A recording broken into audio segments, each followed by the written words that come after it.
Assalamualaikum warahmatullahi wabarakatuh. Waalaikumsalam warahmatullahi wabarakatuh. Alhamdulillah, alhamdulillahirabbil alamin. Wassalatu wassalamu ala asrofil anbiya'i wal mursalin wa ala alihi wa sahbihi rasulillahi ajma'in. Amma ba'du. Marilah kembali kita mengucapkan alhamdulillah kehadirat Allah Subhanahu wa taala yang telah memberikan kita kesempatan, kesehatan sehingga kita dapat berkumpul di ruangan ini dalam acara pembebasan dari calon CGP angkatan 11 dari SDIT Nurul Ilmi Parang Sidikuan. Salawat beramaikan salam marilah kita hadiahkan kepada Nabi besar kita Nabi Muhammad SAW yang berlafazkan Allahumma salli ala Sayyidina Muhammad wa ala ali Sayyidina Muhammad.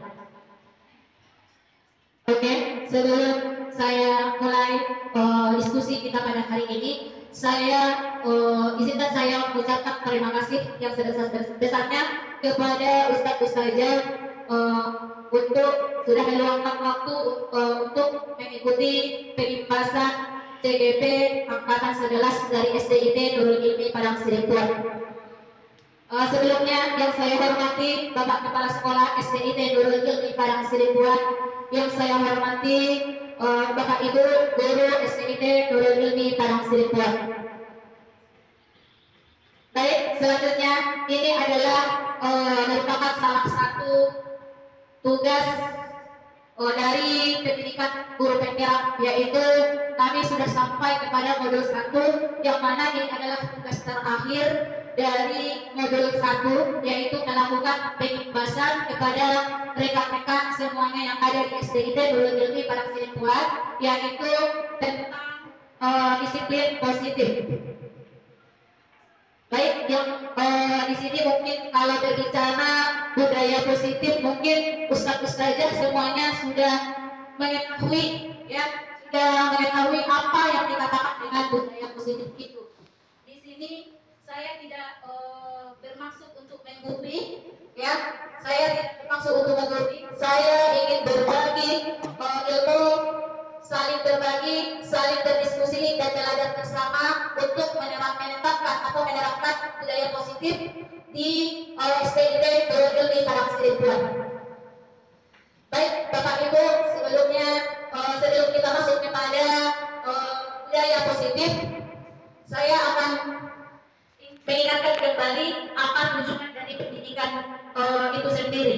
Mungkin Bapak Ibu sudah tahu itu apa tujuan dari pendidikan itu, karena di sini saya hanya mengingatkan, yaitu tujuan pendidikan menurut Ki Hajar Dewantara itu adalah menuntun segala kodrat yang ada pada anak-anak agar mereka dapat mencapai keselamatan dan kebahagiaan yang setinggi-tingginya, baik sebagai manusia maupun sebagai anggota masyarakat.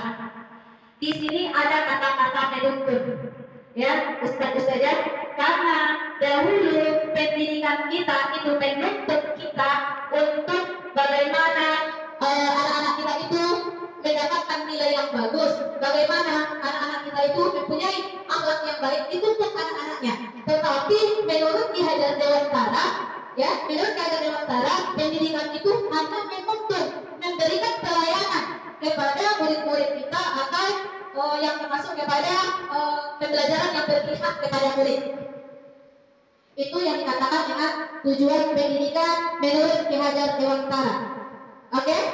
Di sini saya sudah masuk kita kepada konsep utama budaya positif. Dari tujuan tadi kita harus memberikan lingkungan yang nyaman, lingkungan yang menyenangkan kepada anak didik kita. Dengan apa? Dengan nilai-nilai yang positif. Disinilah letak budaya positif itu bagi seorang guru. Bagaimana dia memfasilitasi anak-anaknya, bagaimana dia menerapkan anak-anaknya untuk menjadikan budaya positif itu bisa timbul dalam dirinya, yaitu salah satunya menciptakan lingkungan yang nyaman, lingkungan yang menyenangkan di kelas atau di sekolah itu. Jadi konsep utama budaya positif itu ada 8. Yang pertama itu adalah perubahan paradigma baru. yang kedua disiplin positif, yang ketiga nilai-nilai kebaikan, yang keempat kebutuhan dasar manusia, yang kelima motivasi perilaku manusia, yang keenam itu adalah posisi kontrol bagi seorang guru, yang ketujuh keyakinan kelas, yang kedelapan segitiga restitusi. Jadi di sini kami akan menjelaskan nanti ketujuh, jadi delapan-delapannya satu persatu. Yang pertama itu kita masuk kepada pembelajaran dengan paradigma baru. Pembelajaran dengan paradigma baru, yaitu pembelajaran dengan paradigma yang merupakan pembelajaran yang dirancang berdasarkan prinsip pembelajaran berdiferensiasi, sehingga peserta didik belajar sesuai kebutuhannya berdasarkan tahap perkembangan sesuai teori psikologi modern untuk mewujudkan profil pelajar Pancasila. Sudah sama-sama kita ketahui bahwasannya ada profil pelajar Pancasila, dan sebenarnya pembelajaran berdiferensiasi ini walaupun kita belum lagi baru tahun ini untuk mengadakan kurikulum merdeka, sebenarnya pembelajaran berdiferensiasi ini sudah kita terapkan sebenarnya di sekolah kita walaupun tidak pada kurikulum merdeka. Jadi di sini untuk mewujudkan profil pelajar Pancasila ada beberapa profil pelajar Pancasila. Bapak Ibu, Ustaz-Ustaznya semuanya sudah tahu itu profil pelajar Pancasila. Ada berapa itu profil pelajar Pancasila? Yaitu yang pertama itu adalah beriman, ya, bertakwa dan beriman kepada Tuhan Yang Maha Esa. Yang kedua itu adalah berpemerintahan global. Yang ketiga itu adalah bergotong royong. Empat itu adalah kreatif, inovatif, dan juga kritis, ya. Salah. Oke, lanjut. Ini adalah pembelajaran dengan paradigma baru. Disinilah kita sebagai seorang guru untuk menjadikan lingkungan yang positif itu berdiferensiasi berdasarkan kebutuhan murid kita, ya. Ini pembelajaran dengan paradigma baru. Selanjutnya ada miskonsepsi tentang teori kontrol. Teori kontrol. Yang pertama itu adalah ilusi guru mengontrol murid. Di sini dulu pembelajaran kita dalam tahap bahwasannya guru hanya menyuruh, seandainya guru menyuruh satu siswa melakukan perbuatan harus dilakukan. Tetapi nanti kita akan bahas di slide selanjutnya apakah dia inilah stimulus respon dengan bagaimana teori kontrol dari seorang guru itu. Yang kedua itu adalah ilusi bahwa sebuah penguatan profil positif, efektif, dan bermanfaat. Yang ketiga, ilusi bahwa kritik dan membuat rasa bersalah mampu menguatkan karakter. Nah, disinilah selama ini ada itu nanti di posisi kontrol guru ada mengatakan bahwasannya membuat rasa bersalah dan mampu menguatkan karakter. Itu salah besar sebenarnya. Karena apa? Karena disinilah seorang murid merasa bersalah kepada dirinya. Memang kesalahannya saja. Jadi sebenarnya tidak boleh rasa bersalah ini membuat murid untuk menjadi rasa bersalah. Ya, yang selanjutnya itu adalah ilusi bahwa orang dewasa berhak memaksa. Seorang guru yang baik itu tidak boleh memaksakan kehendaknya. Mau ini, bawa ini, disuruh misalkan membuat ini, anaknya disuruh membuat ini, harus tidak. Itu selama ini pendapat ini adalah salah Ustaz-Ustazah, karena selama ini ada guru yang memaksakan kehendaknya. Kita buat ini ya, tidak, sekarang tidak. Kenapa? Kita harus membuat apa kebutuhan dari murid itu, ya. Jadi itulah tentang miskonsepsi tentang teori kontrol dari seorang guru. Selanjutnya itu adalah masuk kita kepada disinilah bagaimana cara merubah paradigma stimulus respon kepada pendekatan teori kontrol. Ya, yang awalnya pembelajaran itu adalah realitasnya kebutuhan itu kita anggap sama semua anak-anak di kita. Kita samakan semua kebutuhannya tanpa berbeda. itu berbeda. Berbeda apa? Ada yang audio, ada yang pembelajarannya berdasarkan visual, ya kan? Jadi disinilah perbedaannya. Tapi kalau pembelajaran yang sudah kita terapkan yang selama ini, ya itu kebutuhannya itu sama, semua tugasnya sama, ya semua tugasnya yang kita berikan itu sama. Tetapi realitanya itulah kebutuhan anak itu berbeda-beda. Ya, yang kedua itu adalah semua orang melihat hal yang sama.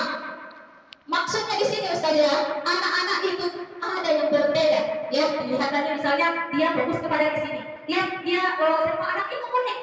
Tidak ada yang anak yang berbeda. Jadi ada yang unik dia di bidang ini, ada dia yang di bidang ini. Jadi kita apakah lagi pendekatan teori kontrolnya itu adalah setiap orang itu memiliki gambaran yang berbeda. Yang ketiga itu adalah selama ini kita mencoba mengubah orang agar berpandangan sama dengan kita. Kita mencoba mengubah orang biar sama pandangannya dengan kita. Contoh tadi dalam pembelajaran di kelas, gurunya harus buat ini, tidak. Produknya harus ini, tidak. Sekarang yang namanya teori kontrolnya itu adalah kita sebagai seorang guru harus bisa berusaha memahami pandangan murid-murid kita itu tentang dunia, tentang kebutuhannya, apa yang dibutuhkannya. Ya, Ustaz-Ustazah, yang selanjutnya itu adalah perilaku buruk dilihat sebagai suatu kesalahan. Di sinilah teori kontrolnya bagaimana seorang guru. Setiap perilaku yang baik itu tiap perilaku buruk, baik tiap perilaku yang baik itu ada tujuannya Ustazah. Mungkin ada anak-anak kita yang berbuat kesalahan, dia ingin memberikan, melakukan perhatian, dia buat perhatian di rumah. Mungkin ada lagi misalnya dia membuat kesalahan itu dia tujuannya ingin mendapatkan kasih sayang dari ibunya. Baik, kalau dia misalnya perbuatan yang baik, perbuatan yang jahat, misalnya ada tujuannya Ustazah. Setiap anak itu membuat perbuatannya itu ada tujuannya. Jadi Ada anak yang nakal, kata kita kan ada anak yang nakal. Dia membuat kenakalannya itu ada tujuannya. Entah yang mungkin tidak pernah dapat kasih sayang dari orang tuanya di rumah. Mungkin itu salah satu alasannya. Tidak, ingat ya Ustazah, tidak selalu perilaku yang baik ada yang ada tujuannya. Perilaku yang tidak baik juga ada tujuannya. Itu yang dibuat oleh murid-murid kita dalam pembelajaran. Selanjutnya, kenapa pada depan menulis sebabkan pendekatan teori kontrol itu orang lain, kita beranggapan orang lain bisa mengontrol saya. Orang lain bisa mengontrol saya. Salah Ustazah, orang lain tidak bisa mengontrol kita. Karena apa? Hanya kita yang bisa mengontrol diri kita. Ya. Yang selanjutnya, saya bisa mengontrol orang lain. Ya. Anda tidak bisa, yang teori kontrolnya itu adalah Anda tidak bisa mengontrol orang lain. Selanjutnya itu adalah pemaksaan ada pada soal wujudan gagal. Inilah pemaksaan tadi termasuk teori kontrol seorang dewasa memaksakan kehendaknya. Seorang guru memaksakan harus membuat ini. Tidak, seharusnya kolaborasi itulah dan kolaborasi itulah menciptakan pilihan-pilihan baru. Maksudnya apa? Kolaborasi kita dengan murid-murid kita. Apa yang mau kita buat? Apa yang mau kita tujuan kita hari ini? Kamu apa? Ini bagian adanya kebutuhannya apa? Kebutuhannya ini apa? Bisa kita kelompok-kelompokkan. Selama ini tidak, kita sama ratakan semuanya. Selanjutnya tentang model, ya, model berpikir menang dan kalah. Model berpikir menang dan kalah. Ini adalah stimulus teori kontrolnya itu adalah model berpikir menang dan menang. Jangan model berpikir yaitu ada menang atau kalah. Ya, itu tentang berubah paradigma stimulus respon pendekatan teori kontrol. Sekarang kita lanjutkan kepada disiplin positif. Sebelum saya melanjutkan kepada disiplin positif, saya bertanya dulu kepada rekan-rekan semuanya tentang apa itu disiplin positif. Boleh memberikan tanggapannya apa itu disiplin positif? Saya berikan ini kepada siapa? kita bisa memberikan apa yang dimaksud dengan disiplin.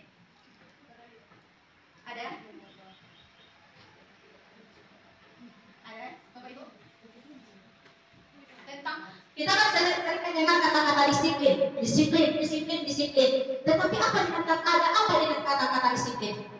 Ayo, ada yang tahu? Ustazah Duma, silakan.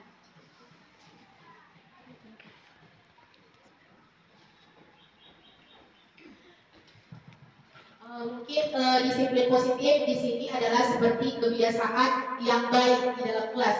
Mungkin seperti itu saja, Ustazah. Bagus sekali, luar biasa. Ada lagi saja? Ya.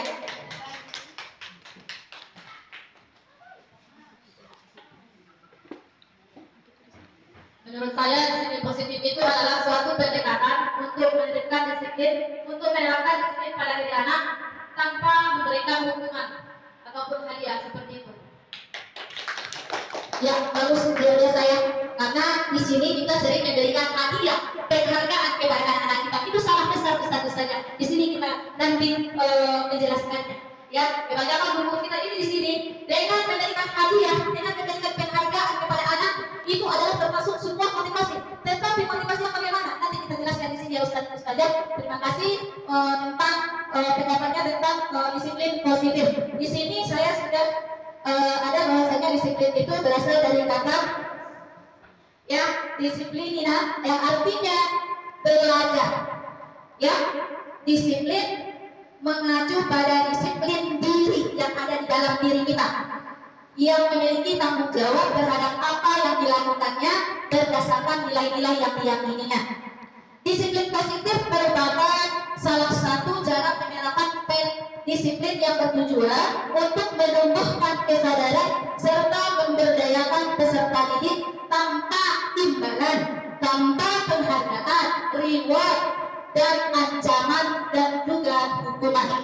Nah, sebagai pendidik, tujuan kita adalah menciptakan peserta didik yang memiliki disiplin diri sehingga mereka berperilaku mengacu kepada nilai-nilai kebajikan universal dan memiliki motivasi intrinsik ya dalam perubahan perilaku ke arah yang lebih baik. Itulah tujuan kita sebagai pendidik. Apa? Kenapa ya tidak boleh memberikan penghargaan, tidak diapakan untuk memberikan ancaman, diberikan imbalan kepada anak didik kita? Kita lihat di sini ada nilai-nilai kebajikan, ya.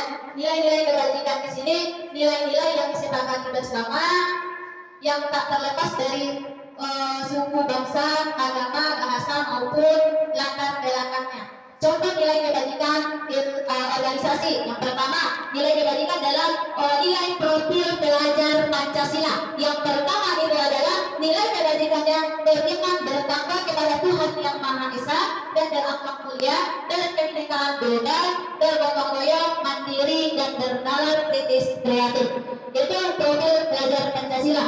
Sedangkan menurut Ibu Primarinya program yaitu itu adalah nilai kebajikannya adalah toleransi, rasa hormat, integritas, mandiri, menghargai, antusias, empati, keingintahuan, kreativitas, kerjasama, percaya diri, dan komitmen.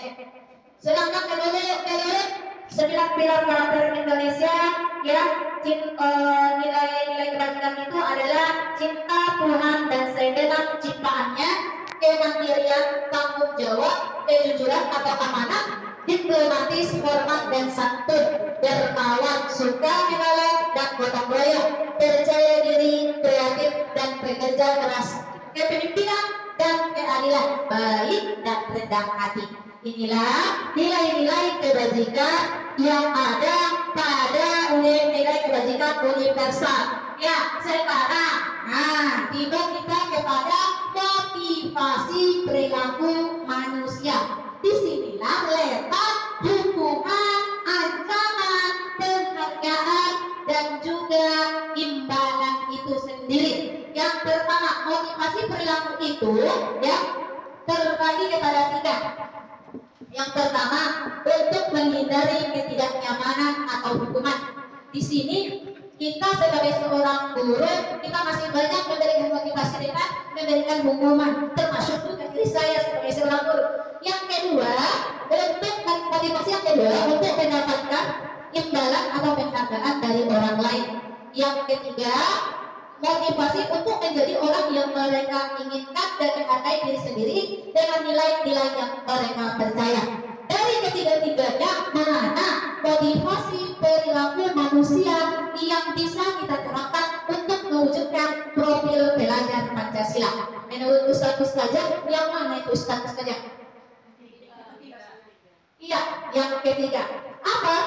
Di sini saya akan jelaskan. Yang pertama, konsep disiplin dengan identitas gagal. Apa maksud identitas gagal? Tidak memberikan hukuman sebenarnya kepada anak-anak kita. Ya, tidak boleh memberikan penghargaan kepada anak-anak kita. Kenapa Ustazah? Yang pertama, hukuman itu menyakitkan. Menyakitkan apa? Timbul permusuhan antara guru dengan muridnya. Ketika saya oleh guru saya, nanti ketika dia berbuat baik, ketika dia berbuat sesuatu, dia akan berkata bahwasanya saya akan dihukum apa lagi, saya akan dihukum apa lagi, kata si anak. Yang kedua, tidak nyaman. Dengan adanya hukuman itu tidak nyaman. Yang ketiga, murid menjadi takut. Itu dari yang saya bilang, kata bahwasanya kalau seorang murid yang selalu dihukum, murid itu akan merasa takut ketika bertemu dengan ustadz-ustadzanya. Apalagi ya, ketika saya bertemu dengan ustadzah ini, dia selalu menghukum saya merasa takut. Jadi itu rasa takut akan timbul dalam diri murid. Yang selanjutnya itu adalah memaksa. Ya, yang selanjutnya murid menyembunyikan kesalahannya. Disinilah letak kalau hukuman itu. Takut dia, seandainya dia melakukan kesalahan dalam kelas, dia akan bagaimana cara dia menyembunyikan kesalahannya supaya dia tidak dihukum oleh gurunya. Selanjutnya, murid menjadi rendah diri. Dengan hukuman, anak juga menjadi rendah diri. Dia kepada teman-teman yang ada di dalam kelas ketika kita menghukum anak. Selanjutnya itu adalah penghargaan. Penghargaan apa pula itu? Menjadi identitas gagal penghargaan ini. Yang pertama, tidak efektif. Ya. Yang kedua, merusak hubungan. Merusak hubungan apa? Iri. Kenapa iri? Kenapa anak ini saja yang mendapatkan hadiah? Kenapa saya tidak?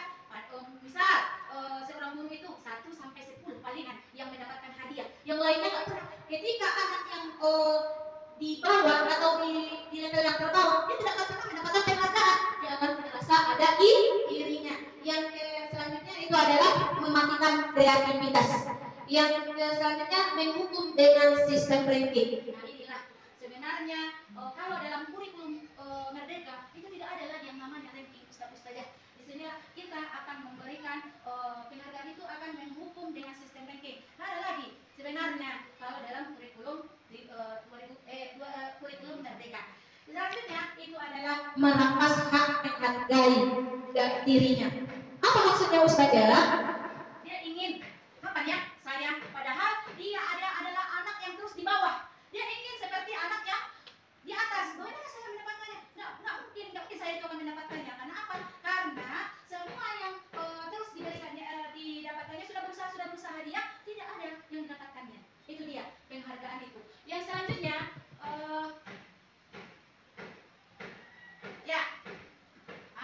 inilah konsep disiplin dengan identitas gagal tadi. Yang mana konsep disiplin dengan identitas sukses? Disinilah konsekuensi yang pertama itu adalah ada konsekuensi institusi. Yang pertama penguatannya jangka panjang. Konsekuensinya apa? Contoh anak menumpahkan air di buku kawannya. Bagaimana konsekuensinya? Misalnya menggantinya itu konsekuensi. Jangan menghukum ketika anak menumpahkan air. Misalnya anak menumpahkan air, dipanggilnya dihukum langsung, tidak. Harus diberikan konsekuensi. Apa kesalahannya? Diberikan konsekuensi. Yang kedua, perlu monitoring berkelanjutan. Disinilah diperlukan seorang guru itu sebagai monitoring kepada perilaku murid. Ya, selanjutnya memberikan stimulus ketika anak-anaknya berbuat kesalahan. Yang selanjutnya murid, kalau kita memberikan konsekuensi kepada seorang anak, itu murid akan menghormati peraturan yang telah diberikan. Yang selanjutnya itu adalah kehilangan waktu untuk memenuhi kesalahan. Tidak ada lagi. Dan sebenarnya diberikan konsekuensinya, anak-anak tidak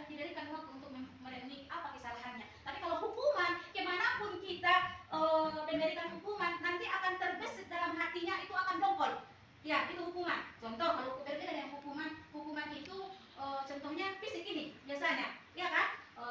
Itu dalam konsep disiplin yang gagal. Kalau ini konsep disiplin identitas sukses. Apa lagi yang sukses itu apa? Restitusi. Nanti restitusi sebenarnya dijelaskan oleh Ustaz Terapi, yang mana di sini kalau restitusi segitiga, disinilah manfaat dari seorang guru itu. Bagaimana ada langkah-langkah cara menyelesaikan Suatu masalah tanpa masalah, ya, menyelesaikan masalah tanpa masalah, bukan PKD yang Ustaz saja. Jadi disinilah restitusi yang diharapkan oleh seorang murid, yang dia murid bertanggung jawab untuk perilakunya. Kalau kita melakukan restitusi ini adalah fokus pada pemecahan masalah jangka panjang. Contoh, ketika ada anak bermasalah di dalam kelas kita langsung memanggilnya bukan di hadapan temannya kita selesaikan, tapi kita panggil dengan secara individu dan juga harus bisa bertanggung jawab terhadap apa yang supaya bisa bertanggung jawab atas apa yang diperbuatnya. Yang selanjutnya itu adalah murid bisa menghormati dirinya dan orang lain. Selanjutnya teori kontrolnya, dirinya memegang kontrol di sini. Dia tidak kalau biasanya kalau murid bersalah hanya guru yang memegang kontrol, tapi kalau di restitusi ini murid memegang kontrol. Yang selanjutnya itu adalah murid bersemangat untuk memperbaiki kesalahannya. Setelah kita lakukan restitusi ini, langkah-langkahnya, maka murid otomatis itu akan bersemangat untuk memperbaiki kesalahannya. Ya, itu Ustazah. Selanjutnya itu adalah istilah konsep disiplin pendekatan restitusi. Pengertian restitusi tadi proses menciptakan kondisi bagi murid untuk memperbaiki kesalahan mereka, sehingga mereka bisa kembali pada kelompok mereka dengan karakter yang lebih kuat. Ciri-cirinya apa? Ciri-ciri dari restitusi itu adalah bukan untuk menebus kesalahan, namun untuk belajar dari kesalahan. Ya, memperbaiki hubungan antara yang bersalah dengan tidak yang bersalah. yang kedua itu adalah tawaran bukan paksaan. Ya, yang keempat restitusi itu menuntut untuk melihat ke dalam diri. Yang kelima restitusi itu mencari kebutuhan dasar yang mendasari tindakan. Disinilah ada langkah di mana seorang murid, saya juga pernah melakukan kesalahan. Disinilah letak kejujuran anak-anak itu sebenarnya. letak kejujuran dari permasalahan itu, dari restitusi. Lanjut, restitusi fokus pada karakter bukan tindakan. Yang selanjutnya itu adalah restitusi fokus pada solusi, mencari solusi masalah tadi tanpa masalah. Ya, yang selanjutnya itu adalah restitusi mengembalikan murid yang berbuat salah pada kelompoknya, sehingga bisa menjadikan kembali kesalahan-kesalahan yang telah diperbuatnya dimaafkan oleh kelompoknya. Selanjutnya, ya. Inilah contoh saya buat contohnya, yaitu siswa yang tidak mengerjakan PR. Apa hukumannya? Apa konsekuensinya? Dan bagaimana cara langkah restitusinya? Yang pertama itu adalah hukuman. Guru menghukum siswa tersebut hormat bendera selama 10 menit. Kalau hukuman itu biasanya fisik. Ya, kalau hukuman biasanya fisik, siswa sering tidak mengerjakan PR. Guru menghukum siswa tersebut hormat bendera selama 10 menit misalnya. Itu hukuman. Guru marah dan murid menjadi takut. Ketika dia tidak membuat PR, saya tidak akan sekolah lagi. Karena apa? Karena dia tahu hukuman akan diberikan kepada dia nanti setiba di sekolah. Yang bagaimana konsekuensinya kalau kita menjadikan siswa sering tidak mengerjakan PR? Konsekuensinya kita berikan itu adalah guru memberikan konsekuensi untuk mengerjakan PR-nya saat istirahat atau dikerjakan sebanyak 3 kali lipat. Kalau seandainya dia tidak mengerjakan PR, berarti disuruh dia lagi mengerjakan PR-nya. Tidak, bukan untuk menghukuminya. Yang selanjutnya itu adalah guru harus tegas dan siswa menghormati peraturan yang ada di dalam kelas, yaitu dengan keyakinan kelas. Di sini restitusinya apa? Guru menanyakan keyakinan kelas atau dirinya dan membantu siswa menyelesaikan masalah. Di sinilah langkah restitusi itu. Ya, langkah restitusi itu. Keyakinan kelas yang bagaimana? Misalnya apa keyakinan kelas kita? Misalnya ada dipanggil anak ketika anaknya tidak mengerjakan PR. Apa ya keyakinan kelas kita? Kita langsung adakah keyakinan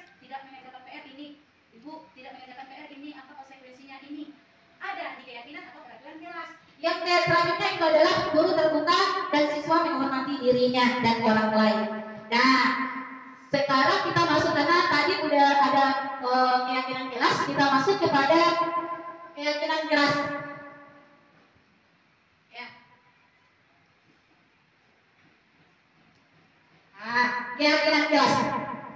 Ini adalah yang disebut mungkin di sini sudah membuat namanya keyakinan kelas. Sudah berapa kali waktu kita harus mengevaluasinya apakah ada jalan atau tidak. Ya, selanjutnya dibuat dalam bentuk yang positif. Ingat, jangan kata-kata yang dibuat dalam bentuk positif. Hilangkan kata jangan, hilangkan kata iya, tidak, tidak. Jangan, misalnya jangan buang sampah di tempatnya. Itu bisa dirubah kata-katanya. Ya, jangan buang sampah sembarangan. Ya. Jangan buang sampah sembarangan. Bisa dirubah kata-katanya. Buanglah sampah pada tempatnya, gitu ya. Dapat dibuat dalam bentuk kata-kata positif. Yang selanjutnya semua warga kelas hendaknya ikut berkontribusi dalam pembuatan keyakinan kelas, baik itu gurunya maupun muridnya, semua harus berkolaborasi dalam pembuatan keyakinan kelas. Mungkin untuk pembagian aksi nyata saya pada hari ini sampai di sini. Mungkin materi selanjutnya akan dilanjutkan oleh Ustazah Rahmi. Mungkin kami silakan kepada Ustazah Rahmi untuk melanjutkan, yaitu posisi kontrol yang ada pada guru dan yang akan diberikan. Terima kasih. Assalamualaikum warahmatullahi wabarakatuh. Assalamualaikum warahmatullahi wabarakatuh. Waalaikumsalam warahmatullahi wabarakatuh. Kurang semangat, sekali lagi. Assalamualaikum warahmatullahi wabarakatuh. Waalaikumsalam warahmatullahi wabarakatuh. Ya, masih semangat semua teman-teman yang di sini? Masih, alhamdulillah. Oke, alhamdulillah alamin, segala puji bagi Allah yang telah memberikan kita kesehatan dan kesempatan dan bisa berkumpul di ruangan ini untuk melaksanakan kegiatan kita. Serta selalu berkirim salam, marilah kita sanjungkan kepada Nabi besar Muhammad Sallallahu Alaihi Wasallam yang terlafazkan Allahumma sholli ala Sayyidina Muhammad wa ala ali Sayyidina Muhammad. Yang saya hormati Ustaz Besar Kepala SDG ini Padang Sidikuan, yang saya hormati Ustazah seluruhnya yang sudah berhadir di sini. Nah, sebelumnya saya mengucapkan terima kasih banyak kepada teman-teman semua sudah meringankan langkahnya, sudah meluangkan waktunya untuk melaksanakan kegiatan kita ini. Nah, sebelum dimulai kegiatan kita ini, saya minta semua teman-teman berdiri dulu untuk menyanyikan lagu Profil Pancasila. Ada yang dapat teman-teman? Saya juga bisa? Bisa, masa nggak bisa? Ustazah Rizna? Kalau tidak bisa, sama-sama kita nyanyikan bersama-sama saya. Oke, jadi semua Ustazah Hilda, Ustazah Yoli, lagu Profil Pancasila. 1, 2, 3, ya. Belajar Pancasila, beriman dan bertakwa pada Tuhan yang Esa dan berakhlak mulia, berkebinekaan global, bermoral yang mandiri, kreatif dan bernalar kritis, kreatif dan bernalar kritis. Sekali lagi dulu. Belajar Pancasila, beriman dan bertakwa pada Tuhan yang Esa dan berakhlak mulia, berkebinekaan moral, gotong royong mandiri, kreatif dan bernalar kritis. Oke, terima kasih Ustazah Leoni. Nah, agar teman-teman semua fokus dan semangat, saya minta teman-teman semua nanti kalau saya mengatakan Marina di sini, kalau saya menyebutkan menara, tangannya di atas. Kalau saya menyebutkan Marina, tangannya seperti ini. Oke, boleh ya? Marina, menara, Marina, merana, merana, menara, Marina, merana, merana, Marina,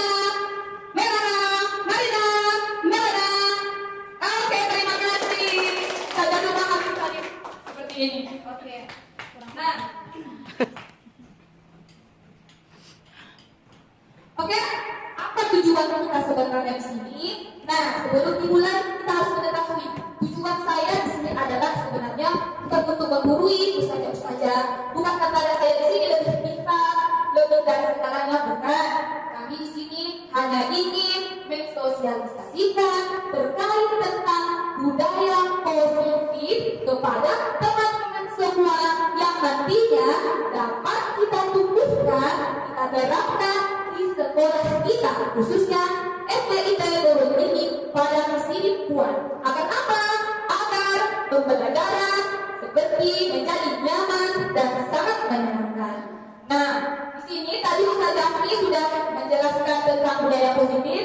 Sekarang di sini yang akan kita bahas adalah mengenai kebutuhan dasar manusia dan dunia berkualitas, 5 posisi kontrol, dan segitiga restitusi. Inilah yang akan kita bahas di kegiatan kita ini. Nah, Dr. William Glasser mengatakan bahwa seluruh tindakan manusia memiliki tujuan tertentu, yaitu untuk memenuhi kebutuhan dasarnya. Nah, coba perhatikan teman-teman, di sini ada 5 kebutuhan dasar manusia. Yang pertama, bertahan hidup. Dan yang kedua, saja dua bisa melihat, coba saja dua bacakan. Yang kedua adalah kasih sayang. Ketiga, kebebasan. Keempat, kesenangan. Dan yang terakhir, penguasaan. Oke, terima kasih Ustazah Rumah. Selanjutnya, nah, bertahan hidup. Kita manusia di sini pasti ingin hidup, pasti ingin mempertahankan hidup kita.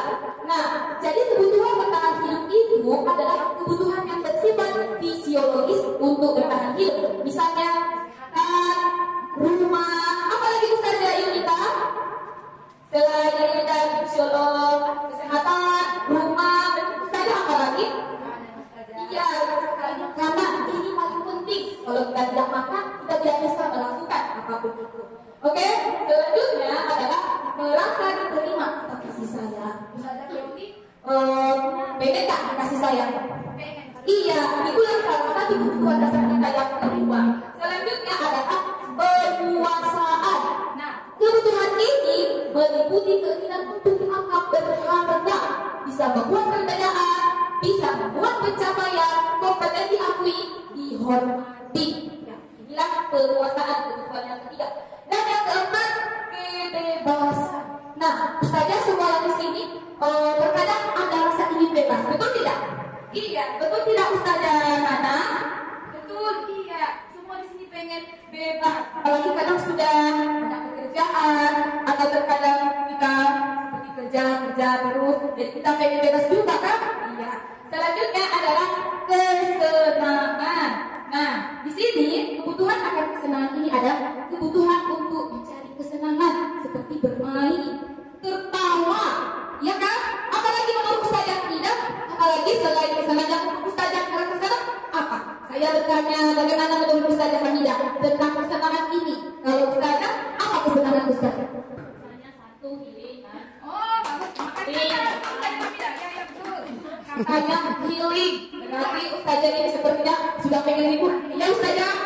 Berarti kita libur ya Ustazah. Oke. Ada siapa di sini yang kesenangannya belanja, shopping? Ustazah Halimah ada. Saya juga ya Ustazah. Banyak uangnya Ustazah. Oh, ada nanti bisa kita makanya Ustazah. Oke. Nah, dunia berkualitas. Tadi ada 5 kebutuhan dasar manusia. Yang pertama tadi bertahan hidup. Apalagi kasih sayang, kebebasan, terus iya kesenangan, terus apa lagi? Iya penguasaan. Nah, dunia berkualitas Anda adalah tempat khusus dalam pikiran Anda, tempat Anda menyimpan gambaran representasi dari semua yang Anda inginkan. Bisa berisi orang-orang, hal-hal, dan apa saja yang terbaik dalam hidup Anda sehingga membuat Anda bahagia. Nah, itulah tadi mengenai kebutuhan dasar manusia. Selanjutnya kita masuk ke 5 posisi kontrol. Yang pertama ada hukum, ada membuat merasa bersalah, dan yang ketiga posisi kontrol teman, pemantau, dan manajer ya. Oke. Nah, bagaimana yang dikatakan dengan penghukum? Saya rasa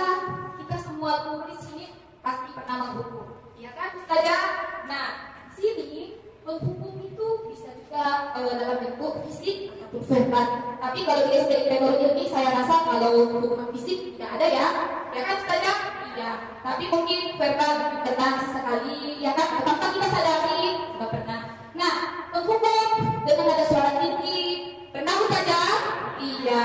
Bangsa tubuh, melongot, dan yang lainnya. Oke? Selanjutnya adalah membuat merasa bersalah. Nah, kira-kira Ustazah Risna pernah nggak membuat siswanya yang merasa bersalah dengan sikap kita? Bagaimana Ustazah? Kira-kira pernah nggak Ustazah membuat merasa bersalah? Ustazah Risna Hidayat. Ya mungkin pengajar saja. Ya. Mungkin mahasiswa tersebut merasa tidak nyaman ketika kita membuat dia nyaman contoh ketika datang terlambat. Padahal sebelumnya kita ada kesepakatan bahwa kalau itu nggak boleh. Jadi mungkin dia merasa bersalah ketika kita, kenapa sih bang terlambat lagi datangnya? Padahal tidak ada kesepakatan keras bahwa datang itu tepat waktu. Iya, benar sekali. Tepuk tangan untuk Ustazah Risna Hidayati. Nah, seperti yang di sini yang pernah saya juga pernah. Axel, kamu ini bagaimana ya? Kamu sudah berjanji dengan ibu tidak akan terlambat lagi. Kamu kenapa ya senang sekali mengecewakan ibu? Ibu benar-benar kecewa sekali. Nah, itu salah satu contoh kalimat mungkin yang pernah kita ucapkan kepada siswa kita. Nah, di sini ada posisi kontrol teman. Nah, guru pada posisi ini tidak akan menyakiti murid, namun akan tetap berupaya mengontrol murid melalui persuasi. Nah, posisi teman pada guru bisa negatif ataupun positif. Iya.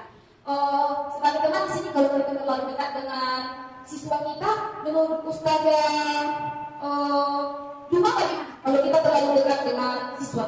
Apakah menurut saya apa sisi negatifnya? Mungkin menurut saya sisi negatifnya Jika terlalu dekat, tidak ada batasannya, mungkin siswa akan merasa bahwa guru itu seperti, maksudnya kita akan terlihat kurang wibawanya. Jika kita diposisikan sebagai teman terhadap siswa kita, saya juga berpendapat bahwa kita dan siswa itu harus ada batasannya, tidak sebagai teman gitu dengan siswa kita, tapi bukan berarti kita tidak bisa menjadi tempat untuk berbagi dengan siswa kita. Iya. Oke, terima kasih Ada dua benar sekali. Nah, jadi itu salah satu sisi negatif, tapi ada juga sisi positifnya. Nah, seperti contoh yang saya di sini. Sebenarnya ini tergantung kita, tergantung siswanya, bagaimana karakteristiknya dan sifatnya. Nah, seperti yang saya buat di sini. Tadi, ayolah, bagaimana sih kamu kemarin kamu sudah janji ke Ustazah bukan? Nah, kenapa terlambat lagi? Sambil tertawa nih, kan? Sambil senyum-senyum sedikit seperti itu ya. Ya sudah, tidak apa-apa. Duduk dulu sana. Nanti Ustazah bantu kamu sambil senyum-senyum. Nah, terkadang kalau kita buat langsung seperti nadanya agak tinggi, nanti siswa kita nangis kan. Jadi posisi teman ini bisa ada efek negatifnya dan positifnya juga. Oke, selanjutnya adalah pemantau. Nah, pada saat memantau atau mengawasi, seorang guru bertanggung jawab atas perilaku orang-orang yang diawasinya. Nah, peraturan dan sanksi atau konsekuensi dapat memisahkan hubungan pribadi guru-murid dalam posisi pemantau. Oke, selanjutnya manajer. Nah, manajer adalah di mana guru berbuat sesuatu bersama dengan murid, mempersilahkan murid mempertanggungjawabkan perilakunya, mendukung murid agar dapat menemukan solusi atas permasalahannya sendiri. Contoh misalnya kalimat yang kita gunakan. Coba Ustazah Hilda bisa dari situ dibacakan Ustazah. Itu contoh ya yang di bawah. apa rencana kamu untuk memperbaiki ini? Semoga kita bisa berada di Sampai kalimatnya aja Ustazah ya. Apa rencana kamu untuk memperbaiki ini? Nah, kalimat tersebut bisa kita ucapkan kepada siswa kita ketika siswa kita nanti punya kesalahan. Nah, jadi di posisi manajer ini, semoga nanti kita bisa mendisiplinkan anak sehingga anak lebih mandiri dan bertanggung jawab atas perilakunya. Oke? Nah, kesimpulan dari posisi kontrol ini adalah sebenarnya kelima posisi kontrol ini memiliki kelebihan dan kekurangannya masing-masing. Oleh karena itu, kita di sini sebagai guru perlu menyesuaikan posisi kontrol yang digunakan dengan situasi dan kondisi murid. Tapi perlu Ustazah ketahui yang sebenarnya itu posisi kontrol menghukum dan membuat merasa bersalah sebaiknya ini kalau bisa secara berangsur-angsur. Sebenarnya kalau yang kata tidak itu sulit ya Ustazah, tapi kita usahakan secara berangsur-angsur atau kita cicil-cicil. Ini tidak usah kita gunakan terlalu sering karena dapat berdampak negatif pada psikologis murid. Iya, nanti dia merasa malu, merasa tidak percaya diri dan yang lainnya. Nah, posisi kontrol teman juga sebaliknya tidak usah atau gimana ya? Atau kita usahakan juga ya, tidak digunakan terlalu sering karena dapat membuat guru kehilangan wibawanya. Nah, kemudian posisi kontrol pemantau dan manajer adalah posisi kontrol yang paling baik digunakan oleh guru. Nah, posisi kontrol pemantau akan membuat guru untuk memastikan bahwa murid mengikuti aturan dan norma yang berlaku di sekolah. Nah, jadi teman-teman, saya mau Ustazah tadi dulu. Ustazah tadi saya mau minta Ustazah menceritakan sedikit saja bagaimana Ustazah di antara posisi kontrol yang lain itu mana yang sering Ustazah gunakan. Oke, sebentar saja ya Ustazah. Assalamualaikum warahmatullahi wabarakatuh. Saya telah melihat dari apa yang sudah dipaparkan oleh Ustazah Rahmi dari penghukum, teman, pembekas bersalah, serta apa tadi saja pemantau dan manajer. Sebenarnya kelima ini sering saya gunakan di kelas. Namun saya sebagai guru yang awal tadi dibilangnya, saya sering melakukan yang dikatakan anak terhukum. Tapi menghukum itu bukan karena bermaksud untuk menyakiti si anak. Jadi hukum itu tidak ada yang menyakiti si anak. Dia hanya ingin membuat si anak ini seperti apa yang diinginkannya sesuai dengan apa yang diharapkan oleh bangsa dan negara. Jadi selain dari hukum, saya juga sering menggunakan perkataan bersalah. Selain itu saya juga sebagai teman bagian anak. Tapi saya perhatikan kalau saya sebagai teman bagian anak, mereka tidak bergantung pada saya. Tadi hal seperti ini. Jadi mereka tidak mau lepas dari saya.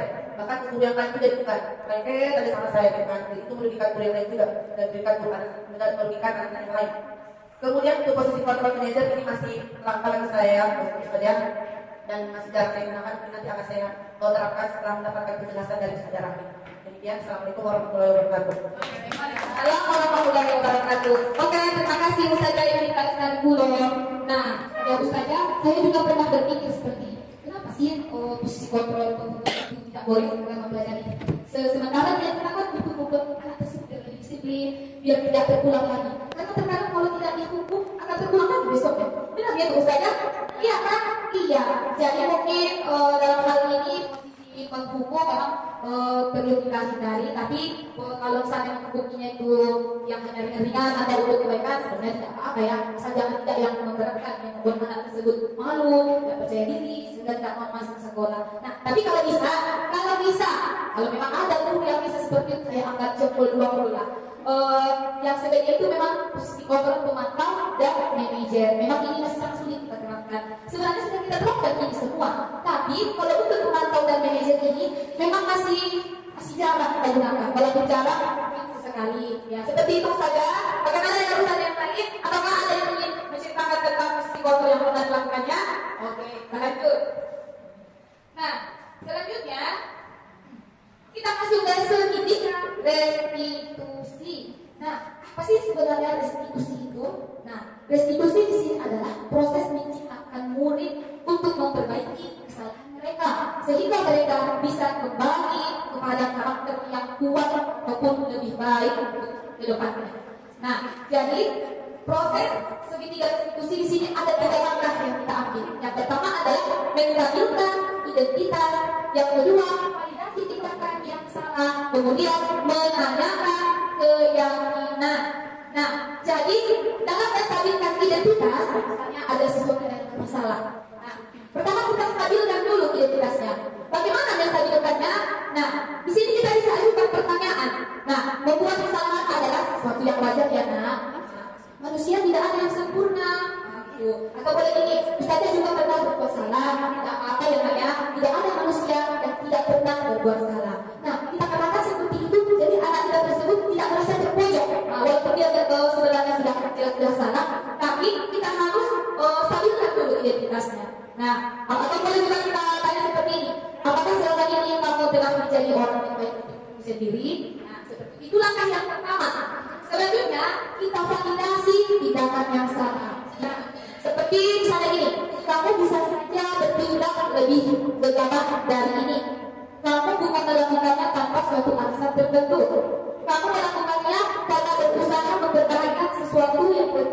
ilmu. Nah, gitu. Mungkin kamu bisa mempelajari suatu perilakuan yang lebih efektif. Bersedia kamu mempelajarinya. Nah, itu yang bisa kita sebutkan untuk anak didik kita di validasi tindakan ini.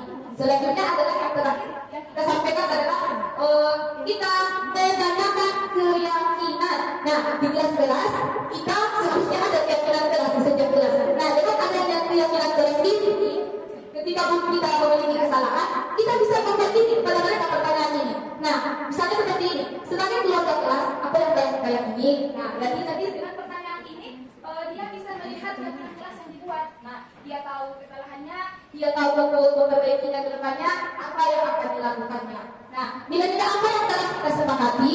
Nah, itu yang kita tanyakan. Seperti apa gambaran kelas yang ideal bagi kamu?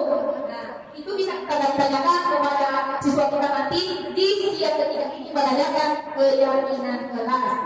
Nah, seperti di sini ada saya buat contoh kasus satu memegang mainan ketika pembelajaran. Nah, di sini siswa Atika Relin pada pelajaran matematika, si Relin ini memegang mainan di bangkunya. Nah, seperti ini yang bisa lihat videonya ya, saja. Boleh dilihat videonya ya, saja.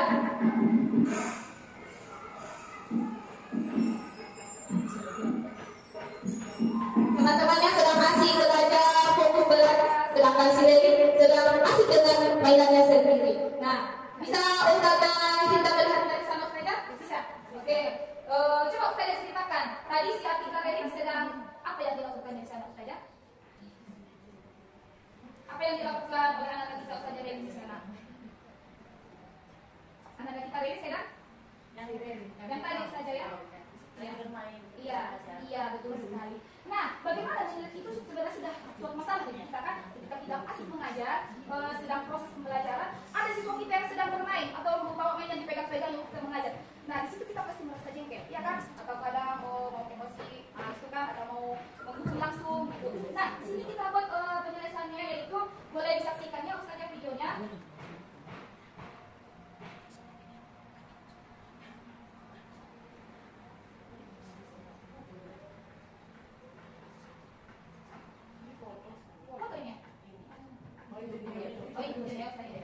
Assalamualaikum Kak Edi. Apa kabarnya? Sehat? Oke. Kamu tahu Kak kenapa kamu ibu kamu? Apa coba? Oke, tidak apa-apa ya Kak ya. Semua manusia pernah berbuat salah. Dulu juga pernah berbuat salah. Oke? Nah, sekarang kenapa Kak Edi megang mainan ketika pembelajaran?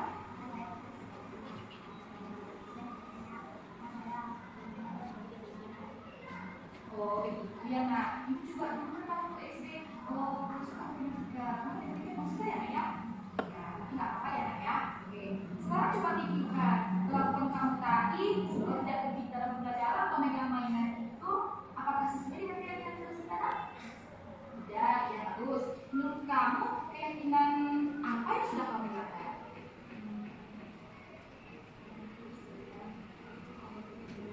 Iya, menurut kamu tertib ketika mengikuti pembelajaran ketika ibu kamu. Betul. Apa yang kamu lakukan untuk memperbaiki kesalahan kamu? Oke, tepat sekali jawaban kamu, Nak. Oke, terima kasih ya, Nak. Silakan kembali ke waktunya, Nak. Ya, itu salah satu contoh dari penerapan segitiga restitusi di kelas. Kemudian setelah saya melakukan itu, ini ada testimoni dari siswa kita yang tadi ya. Assalamualaikum warahmatullahi wabarakatuh. Saya Tika Dayalin sangat senang berdiskusi kepada saudara Mei, wanita saya. Saya akan memperbaiki kesalahan saya sehingga membuat saya tertib mengikuti pembelajaran di depannya. Oke, satu lagi Ustazah ya, kasus yang kedua ini ada yang sedang Rizky, kenapa kau kasih aku contean? Ada kau contean sama kau dari sendiri tak? Jangan bergabung dengan terus. Udah kau kalian sekali. Kau juga, kau juga. Oke, itu ada dua siswa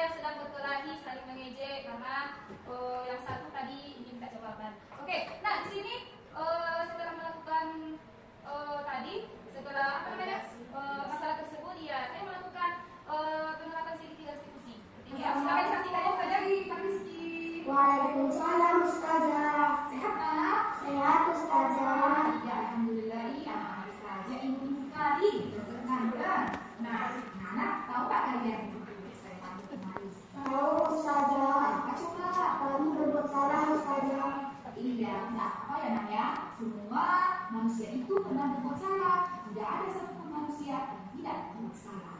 Nah, sekarang coba kalian pikirkan, kalian pasti punya alasan kenapa tadi kamu mesti berangkat sama Cina. Dia mengejarmu saja dan mengira mana gendut. Jadi, mana berangkat sama Rizky? Rizky tidak masih contekan sama harus juga. Oke, saya paham kondisi berdua ya. Mungkin kalau kondisi saja di posisi Rizky, saja cuma akan keberatan, bilang gendut, Rizky mungkin mempertahankan harga dirinya. Kemudian Bang Jai juga melakukan itu, mungkin Bang Jai pengen nilai bagus ya lebih makanya mau minta contekan sama Rizky. Nah, oke. Nah, sekarang coba kalian pikirkan lagi keyakinan apa yang sudah kalian lambat. Saling menghormati teman. Ya, iya betul. Menurut kalian saling menghormati antara sesama teman itu penting nggak itu? Penting saja. Kenapa coba penting? Kenapa harus penting menghormati teman? Karena menciptakan kerukunan. Iya, betul. Nah, sekarang apa yang ingin kalian lakukan untuk memperbaiki kesalahan kalian itu? Minta maaf saja. Itu bagaimana? Minta maaf saja. Minta maaf. Selain itu apa lagi sudah minta maaf? Apa ke depan yang akan kalian lakukan? Iya, saling berteman dan maaf. Iya, berteman dengan baik. Nah, ini ciri itu nah ya. Iya, iya, tepat sekali. Ingatkan kalian. Nanti juga, mesti juga. Oke, terima kasih ya nak. Sekarang Mas saja boleh kembali ke kelasnya. Ya saja. Oke, itu adalah contoh penerapan segitiga institusi yang kasus kedua. Nah, setelah itu tes umpan balik atau testimoni dari siswa kita tersebut. Ini ya, saja. Assalamualaikum warahmatullahi wabarakatuh. Saya Rizky, saya Jain. Kami sangat senang berdiskusi dengan Ustazah Rani sehingga memberkati disiplin dan menghargai sesama teman atau menghormati sesama teman. Assalamualaikum warahmatullahi wabarakatuh. Iya, oke, itulah tadi contohnya ya Saja. Jadi dengan pengalaman segitiga institusi ini, semoga kita dapat wujudkan siswa yang merdeka, siswa mampu menyelesaikan masalah dengan motivasi cermat dan bertanggung jawab terhadap pilihannya. Oke, dari pemaparannya tadi atau yang saya sampaikan tadi, apakah ada ustazah yang ingin memberikan tanggapan atau ada yang bertanya? Saya persilakan kepada ustazah. Bagaimana ustazah? Ada ustazah? Oke, karena tidak ada di sini saya ucapkan terima kasih banyak kepada seluruh ustazah yang sudah berkenan meluangkan waktunya. Nah, di sini saya mohon maaf jika ada yang kurang kata-kata yang kurang tepat dalam penyampaian di sini. Terhadap saya mohon maaf kepada Allah, saya mohon maaf. Saya sudahi dengan salam. Wabillahi taufiq wal hidayah. Wassalamualaikum warahmatullahi wabarakatuh. Waalaikumsalam warahmatullahi